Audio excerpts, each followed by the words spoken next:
గణేశాయ నమః, గాయత్రీదేవ్య నమః, లక్ష్మీనారాయణ స్వామినే నమో నమః. అయితే క్షీరాబ్ది ద్వాదశి ఖచ్చితంగా ప్రతి ఒక్కరూ ఆచరించేటటువంటి వ్రతం. ఎంచేత అంటే కనుక మన జీవితంలో ఉండేటటువంటి మన జన్మలో చేసినటువంటి ఏ మహాపాపాలు ఉంటే ఆ మహాపాపాలన్నీ కూడా తృణప్రాయంగా అగ్నిలో పడినటువంటి ప్రతి పోగి వలె నశించిపోయేటటువంటి అద్భుతమైనటువంటి వ్రతం క్షీరాబ్ది ద్వాదశి వ్రతం.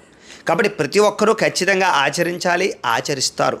అయితే ఈరోజు వచ్చే ఇబ్బంది ఏమిటి అంటే పూజలు దొరకకపోవడం, లేదా పూజలా చేసుకోవాలో తెలియకపోవడం. దీనివల్ల చాలామంది ఇబ్బంది పడుతూ ఉంటారు, ముఖ్యంగా ఇతర దేశాల్లో ఉండేవారు. అలాంటి వారి గురించే మీకు పూర్తిగా క్షీరాబ్ది ద్వాదశి వ్రత విధానాన్ని అంతటి కూడా మీకు మంత్రాలతో సహా కథతో సహా అందించే ప్రయత్నం చేస్తున్నాం. కాబట్టి చక్కగా ఈ వీడియోని ఎదురుకుండా పెట్టుకుని మీ అందరూ కూడా ఇంట్లో భక్తి శ్రద్ధలతోటి వ్రతాన్ని ఆచరించవలసిందిగా కూడా తెలియజేస్తూ, అయితే నా కోసం మీరు చేయవలసినటువంటి చిన్న సహాయం ఏమిటంటే కనుక కింద మీరు కామెంట్లో లక్ష్మీనారాయణ స్వామినే నమః అని ఒక కామెంట్ పెట్టండి, లేదా జై